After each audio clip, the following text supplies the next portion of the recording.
$37.807.000 y el monto integrado con toda la construcción es de 1.410 millones, también cumpliendo el 50% de integración nacional como mínimo. Y el cuarto paquete queda para la empresa transnacional KBR, Kellogg Brown Root, y son un monto de ingeniería de $77.367.000 y el monto integrado asciende a $351.448.000 con una integración nacional del 79.5%. El paquete 5 no se ha licitado porque eso es tanquería, ese es el de almacenamiento y eso lo vamos a sacar para finales de este año y será para puras empresas nacionales que se dedican a hacer tanques. Son muchos tanques y aquí por instrucciones del señor presidente y porque también así conviene a Petróleos Mexicanos, que es la empresa dueña de esta refinería, se hará la licitación para empresas mexicanas que cumplan la especificación.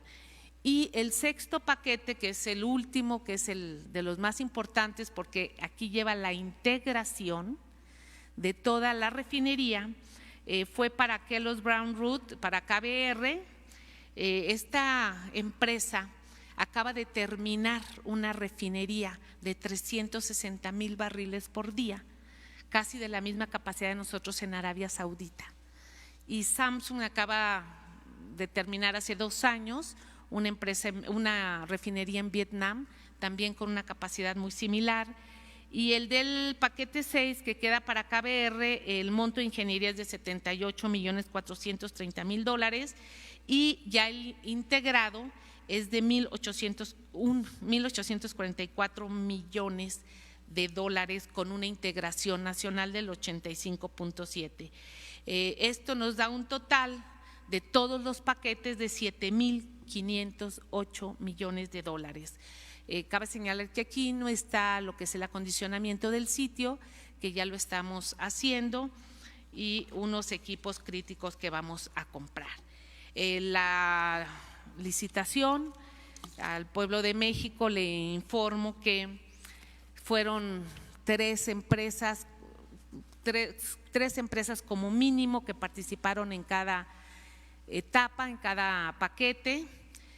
Fueron empresas con probada experiencia en una obra de este tamaño y se dio todo un proceso. Las actas de adjudicación se encuentran en esta página para que todo mundo pueda consultarlos, todo mundo tenga acceso a ellos.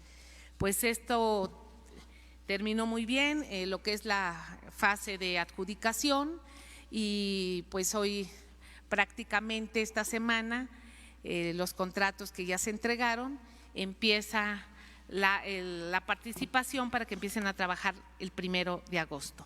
Es todo, señor presidente.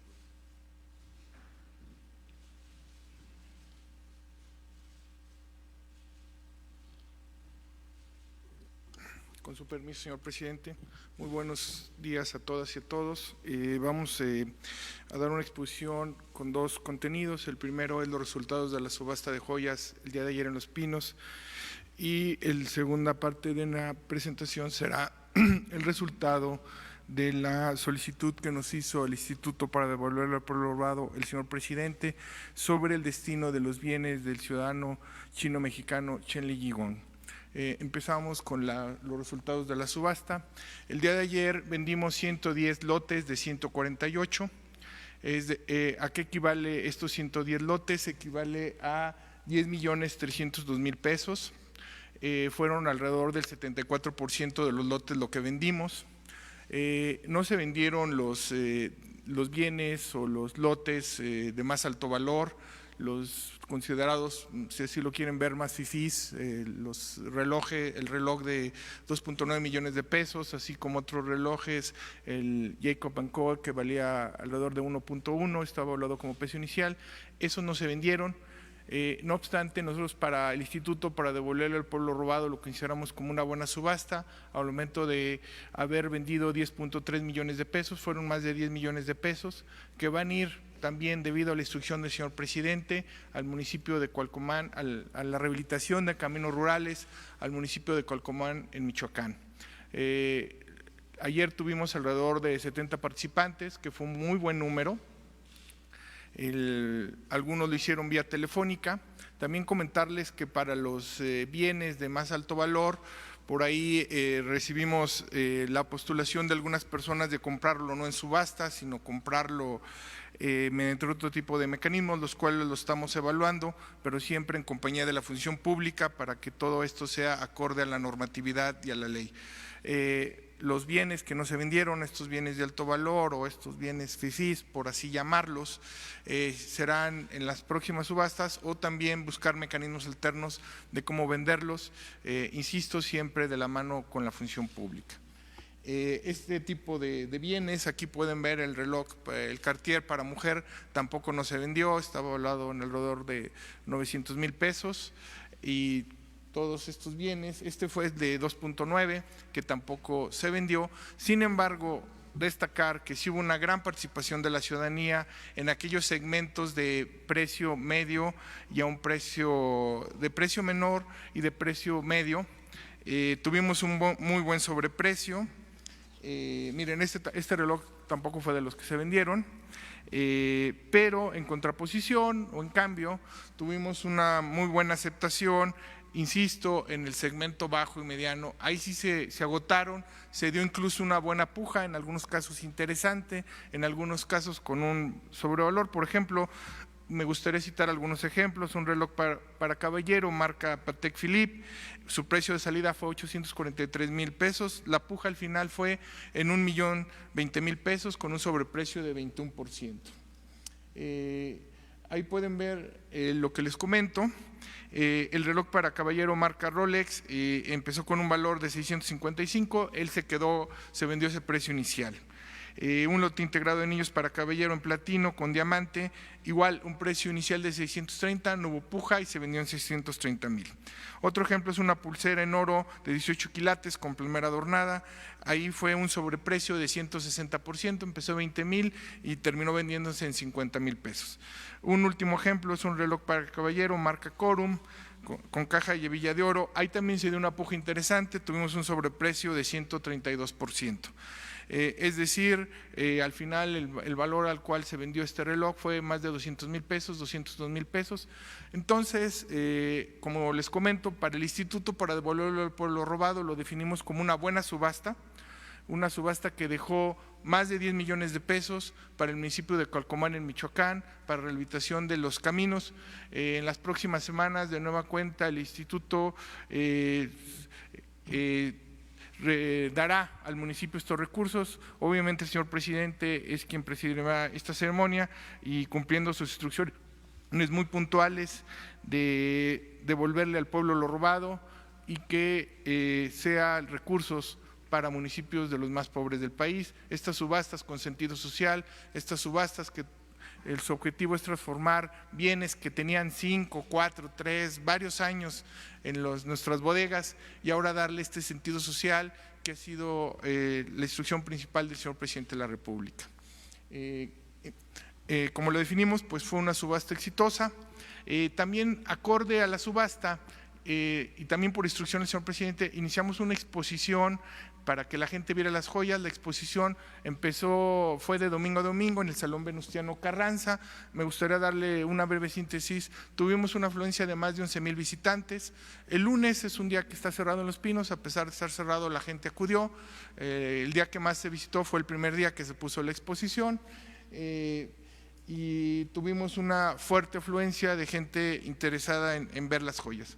En síntesis, pues fue una subasta que de nuestra perspectiva dejó muy buenos resultados, dejó recursos para rehabilitar estos caminos en Michoacán, si así lo quieren ver, como dice la canción, van para allá, y estamos cumpliendo con la función principal del instituto de devolverle al pueblo lo robado. En una segunda exposición. Ahora sí vamos a dar parte de lo que sería lo que nos instruyó el señor presidente de hacer una investigación de a dónde se fueron los destinos del ciudadano chino-mexicano Chen Liyigón y dónde se encuentran en lo que atañe al SAE, al Instituto para devolverle al pueblo robado. Derivado de esa instrucción del señor presidente, les comento que al SAE llegaron 206 millones de dólares, es un numerario en efectivo, también llegaron 17 millones en moneda nacional y 201,000 euros. ¿A dónde se fue esta cantidad y a dónde se fueron las propiedades del ciudadano mexicano Chen Liyigón? Básicamente el numerario o el dinero, ya sea en dólares o en moneda nacional en euros, se fueron a 3 fuentes. Y ahorita les menciono una cuarta fuente a dónde se fueron los bienes inmuebles. En el caso de del numerario o del dinero en efectivo, se fue al Poder Judicial de la Federación, se fue a la Procuraduría General de la República y se fue a la Secretaría de Salud. Fueron las 3 fuentes, fue a donde se destinaron los recursos. Hubo también un bien inmueble que está ubicado en Boulevard Miguel Alemán Valdés, en el Estado de México, que se vendió por parte del SAE en alrededor de 181 millones de pesos. Esto fue una adjudicación directa al gobierno del Estado de México en 2004 por el entonces SAE, el Servicio de Administración y Enajenación de Bienes, vía adjudicación directa, le vendió al gobierno del Estado de México esta propiedad en 2014, valuada en 181 millones de pesos. Entonces, las 4 fuentes a donde se fueron los recursos del ciudadano chino-mexicano fueron al Poder Judicial de la Federación, a la PGR, a la Secretaría de Salud y al Gobierno del Estado de México. Se le dio una adjudicación directa en 181 millones de pesos. Ahora bien, encontramos la casa que está bajo administración del SAE, la casa donde estaba el efectivo. Es una casa que está en Bosques de las Lomas. Es una casa que hicimos una evaluación, ahí pueden ver las características principales, está en la alcaldía Miguel Hidalgo. La entidad transferente fue la PGR, ahora Fiscalía General de la República, fue transferida a disposición del SAE en 2012. ¿Cuáles son las características del inmueble? Tiene alrededor de 1,200 metros cuadrados, de construcción tiene 1,500 metros cuadrados y está evaluado en casi 100 millones de pesos. La evaluamos en 95 millones de pesos. Aquí es donde el ciudadano Chen Liyigón tenía la cantidad en efectivo que les comenté hace un momento. Una buena noticia es que ya nada más falta un requisito administrativo para que el Ministerio Público le escriba al registro público de la propiedad y ya poderla vender. Entonces, una de las instrucciones que nos ha dado el señor presidente en el sentido en el contexto del Instituto para devolverle al pueblo robado, es que esta casa sea subastada a la brevedad posible. Así lo estamos planeando, que nuestra próxima subasta, que vamos a realizar en 2 o 3 semanas de nueva cuenta en Los Pinos, vamos a subastar dicha casa. Ahí pueden ver algunas fotos, la fachada principal, la entrada, vean, pues es una casa bastante fifí, por así llamarlo. Ahí pueden ver los interiores, pueden ver el frente, también tiene cierto equipo porque tiene un elevador, entonces bueno, pues ahí tiene equipo auxiliar y además pues ahí todo lo que también se trabajaba, bueno, pues tiene un equipo especial, miren, es parte de la casa. Ahí fue donde la tenemos bajo administración y repito, la instrucción del señor presidente muy puntual es que en la próxima subasta del Instituto para devolverle al pueblo robado pues tenga un destino, tenga una venta y que estos recursos pues de nueva cuenta vayan hacia las zonas más marginadas del país. Miren, ahí ustedes pueden ver, están las fotos y el video que se tomó. Y sí lo estaremos haciendo a la brevedad posible. La próxima subasta, 2 o 3 semanas es la instrucción. Miren, ahí pueden ver, tiene un elevador que va de la cocina a ciertas habitaciones. Una de las habitaciones es donde estaba el famoso numerario o el famoso efectivo. En fin, es una casa bastante lujosa. Esta, junto con las otras que ya habíamos comentado, estamos dando celeridad a las que ya vamos, que ya nos dio Rocío Orozco, que volvió a ser parte de estas casas, por parte del instituto y demás casas, junto con la del Chino, pues las venderemos y las daremos en subasta para devolverle al pueblo lo robado y cumplir cabalmente con la instrucción del señor presidente. Entonces, ese sería la segunda parte del comentario de un servidor, y pues ahí los dejo con la casa y muchas gracias.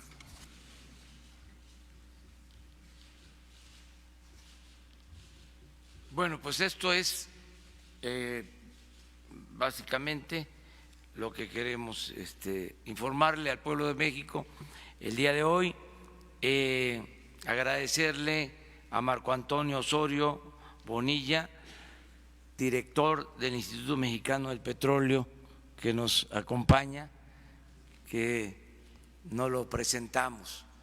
Él nos ha apoyado mucho, el Instituto Mexicano del Petróleo, que fue ejemplo mundial en investigación, en tecnología, en innovaciones relacionadas con la industria petrolera, que se fue quedando en el abandono, sobre todo en este periodo neoliberal, que terminó afortunadamente, y ahora de nuevo nos estamos apoyando mucho en los técnicos, ingenieros, los investigadores del Instituto Mexicano del Petróleo para todas las acciones que estamos llevando a cabo. Terminamos la exposición y abrimos la sesión de preguntas y respuestas. Por atrás, allá atrás. Buenos días, presidente. Mi primera pregunta es para la secretaria de Energía, si me permite. Usted anuncia ya que se tiene una fecha de construcción para el 1 de agosto con las licitaciones que nos acaba de anunciar. Sin embargo, la evaluación de la manifestación de impacto ambiental todavía no está lista. ¿Qué avances se tiene al respecto? Sí, los permisos están al 100%, todos los permisos a Semarnat ya se entregaron, ya están en evaluación y como fecha límite tiene la Semarnat entregar el resultado a más tardar el 12 de agosto. Pero usted anuncia ya que el 1 de agosto empezarían estas empresas. ¿Existe un desfase entre la aprobación de la evaluación de la mía y cómo comienzan estas empresas a trabajar el 1 de agosto? Estas empresas tienen que empezar a hacer la ingeniería de detalle, ingeniería de construcción. Es trabajo de escritorio, es trabajo de planeación. No es un trabajo que van a ir al predio donde se está acondicionando actualmente, porque para el acondicionamiento del sitio, ahí sí, el manifiesto de impacto ambiental ya está aprobado desde hace tiempo. ¿Y no se prevé que haya algún retraso en la aprobación, en la evaluación de la mía? ¿Esto ya se tiene contemplado con la Semarnat? Cumplimos al 100%, se entregaron más de 5,000 hojas de estudio de mía, todos los estudios que solicitan lo que es una manifestación de impacto ambiental para esta obra, todo se entregó. Mecánica de suelos, sismología, todos los estudios que se tuvieron que realizar están entregados. Nosotros no le vemos ningún problema y estamos dándole tiempo a que la Semarnat, la CEA, hagan la propia evaluación. Porque sí hubo un retraso con la aprobación que tuvo en un caso similar para el aeropuerto, es decir, sí hubo una ampliación de plazo. ¿Sí? Bueno, nosotros esperemos que no, porque ya se cumplió al 100%. Todos los estudios, fueron muchísimos estudios de geografía, de sismología, de mecánica de suelos. El Instituto Mexicano del Petróleo estuvo trabajando en eso muchísimo, nos apoyó. Todas las demandas que pidió la CEA, todas se cubrieron. Entonces, no tenemos ningún pendiente y yo creo que ellos están terminando su evaluación. Muchas gracias, presidente. Quisiera preguntarle también sobre estas estimaciones que hacen hoy los analistas sobre que la economía mexicana ya entró en recesión. El viernes el INEGI, de acuerdo con el indicador global de actividad de la economía, esta se contrajo 0.3% a tasa anual durante mayo. ¿Qué tendría que decir al respecto? Usted muchas veces ha hablado que no existe esta recesión, que los expertos están equivocados, pero se mantiene entonces en esta postura a pesar de las pruebas o de los indicadores que ya señala el propio INEGI. Sí, hasta las mismas empresas financieras están sosteniendo de que no hay recesión. Es la apuesta de los nostálgicos del neoliberalismo. Están obcecados con eso. Se excitan. No hay recesión, vamos muy bien en lo económico y cada vez está mejor la situación económica y social en nuestro país. Cada vez hay más desarrollo y más bienestar. Yo estoy tranquilo y optimista porque estamos bien y de buenas. No hay ningún riesgo ni para la economía ni para la estabilidad política. Hay gobernabilidad en el país. Presidente, quisiera hacerle también una pregunta. Usted la semana pasada abrió la puerta de que podría desaparecer el Coneval debido a su alto al presupuesto y el manejo de los recursos que ha hecho. La semana pasada también usted dio a conocer un tuit a través de sus redes sociales de cómo esta institución ha hecho un gasto oneroso del asunto. ¿No le preocupa, sobre todo cuando su gobierno ha basado su crecimiento y ha apostado a los programas sociales, que no haya una institución que pueda vigilarlos? Es decir, el Coneval hace más que el informe de pobreza, también le da seguimiento al desempeño de los programas sociales y si están funcionando o no, tanto para su población objetivo como para lo que fueron creados. ¿No le preocupa que si desaparece el Coneval o hay estas críticas hacia el Coneval, no haya quien vigile los programas sociales que son la base de su gobierno? Hay mucha manipulación en el manejo informativo. Para aclarar, esto desde luego de mala fe de parte de nuestros adversarios, de sus voceros, del conservadurismo en la política y en el periodismo.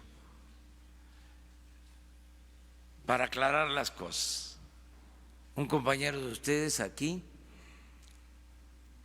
me planteó de que en efecto habían hecho una investigación y el Coneval había aumentado mucho su presupuesto. Como todo se graba aquí, es posible hasta mostrar las pruebas. Y que era excesivo el gasto en el Coneval. Esto por una investigación periodística.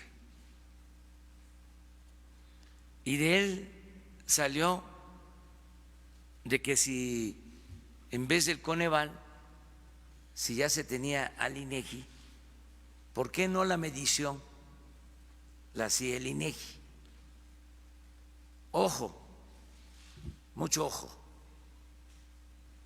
que la medición la hiciera el INEGI, no que se dejara de hacer la medición, que es diametralmente distinto, es otra cosa, que en los medios lo que se difundió, no en todos, no quiero generalizar, es que ya no queríamos que se hiciera la medición sobre pobreza.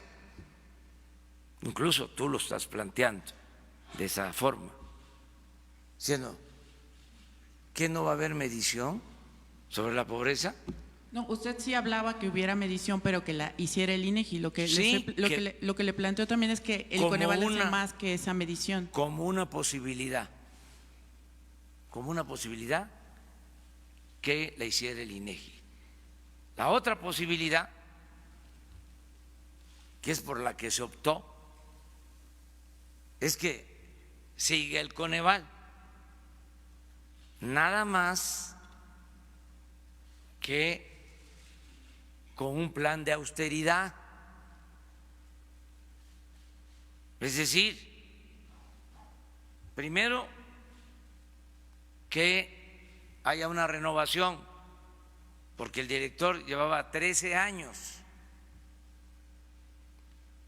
Además, tiene una formación distinta a la que ahora distingue al gobierno. Él es de una corriente de pensamiento más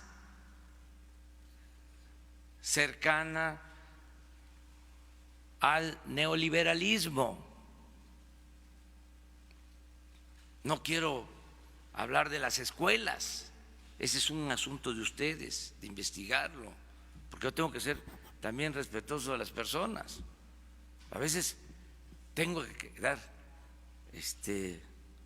pruebas puntuales,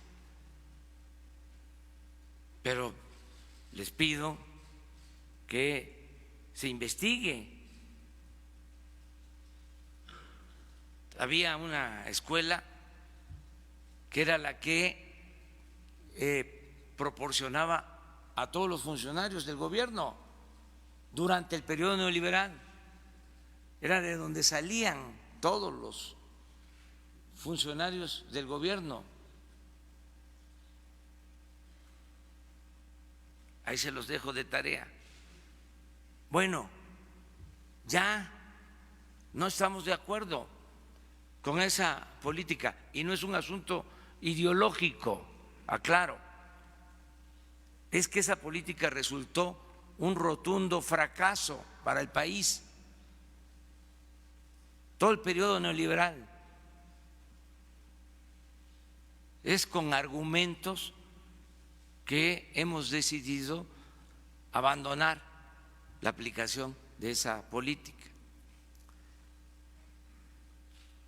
Pero tan es así que esa escuela de pensamiento neoliberal, en este caso para atender la pobreza, pues no tiene ni siquiera cercanía con el pueblo, porque todos sus elementos para evaluar son datos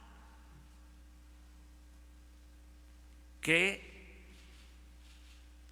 se generan en otras instituciones con las mismas características o que se generaban en otras instituciones con las mismas características, los mismos parámetros, porque se elevó a rango supremo el crecimiento económico como lo fundamental y se subordinó todo lo demás, desarrollo, bienestar, incluso la política. Entonces, no estamos de acuerdo con estos organismos que fueron creando durante el periodo neoliberal para simular de que les preocupaba la pobreza, cuando al mismo tiempo, mientras ponían estas cortinas de humo, estaban saqueando al país. Los dueños de México, los que se creían amos y señores de México, que al mismo tiempo eran los promotores de estas ideas, de estas concepciones neoliberales, y tenían sus voceros en medios de comunicación y en la academia. Entonces, no había una vinculación con la gente. Estos servidores públicos no tienen comunicación con el pueblo, no conocen ni siquiera las comunidades. Imagínense un instituto encargado de evaluar la pobreza, en donde los representantes no conocen las regiones más pobres de México. Todo es un trabajo de gabinete. Por eso, además de todo, resultan estos organismos onerosos, costosísimos, edificios rentados de lujo para tener al Coneval, al instituto que mide la pobreza. Es no solo una contradicción, es algo ofensivo. Y sueldos elevados. Antes el director del Coneval ganaba 200,000 pesos mensuales. Ayer lo dije. Ahora ya el que está, y él también durante este periodo, a partir de que ya nadie puede ganar más que lo que obtiene el presidente, pues ya el sueldo es de 90,000 pesos. Pero eran 200,000. Luego se va, después de que se mantiene 13 años, y le da una declaración a la revista Proceso, revista conservadora, con todo respeto. ¿Y por qué conservadora? También para aclarar. Porque son partidarios de mantener el statu quo. Son partidarios de que las cosas sigan igual. Es ese periodismo que administra el conflicto, el caos,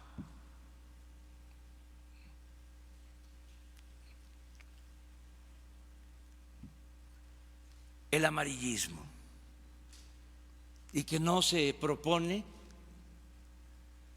transformar la realidad, porque la excusa es de que son independientes. Entonces, nada más es análisis de la realidad, dar a conocer la realidad, no transformarla. Ese es nuestro diferendo con ese periodismo, porque el periodismo de las épocas de transformación en México sí ha dado a conocer la realidad y ha contribuido a la transformación de la realidad. Espéreme que yo termine, con todo respeto. Esto es muy interesante. Entonces, ayer, de nuevo, en el Proceso,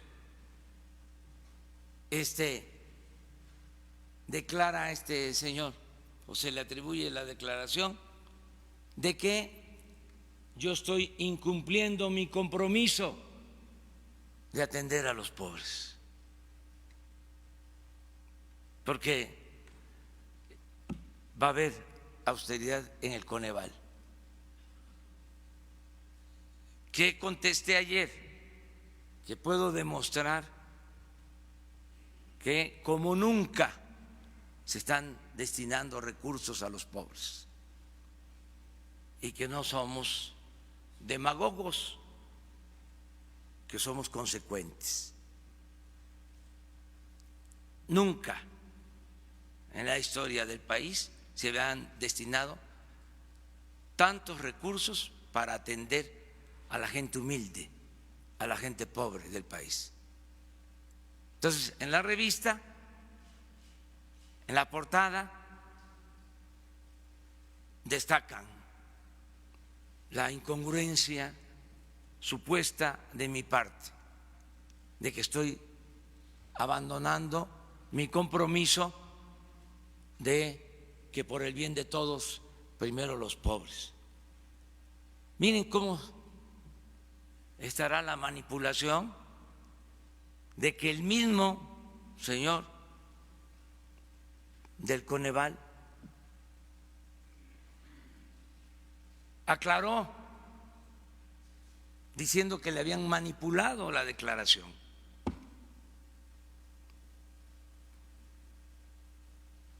Cuando hablo de amarillismo me refiero a eso también, el sacar de contexto una declaración y destacar lo alarmista. Entonces, sí tenemos que actuar con honestidad, todos, ser consecuentes y también que nadie se sienta ofendido. Esto no es afectar la libertad de expresión, mucho menos atentar contra la libertad de prensa, no es acudir a la ONU, es decir, el presidente está agrediendo a los medios, más respeto. No, son otros tiempos. Y esta es la cuarta transformación. Nada de que no se puede tocar al intocable. Antes no se podía tocar al presidente, pero también no se podía tocar a los medios. Ahora, al presidente y a los medios y a todo el que se porte mal, y el que manda es el pueblo. Presidente, pero entonces usted mantiene la puerta abierta a la desaparición del Coneval. No, imagínense si yo digo eso. Imagínense.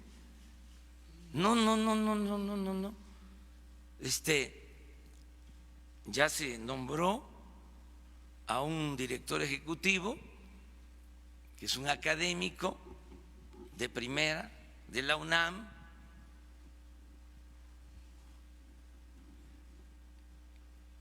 y se va a hacer nada más un ajuste, que haya austeridad y que ya se entienda, la austeridad no es un asunto administrativo, es un asunto de principios. No puede haber gobierno rico con pueblo pobre. ¿Cómo vamos a estar ganando los funcionarios sueldos elevadísimos y la gente no tiene ni siquiera para lo más indispensable? Y todavía hablan de que son de izquierda.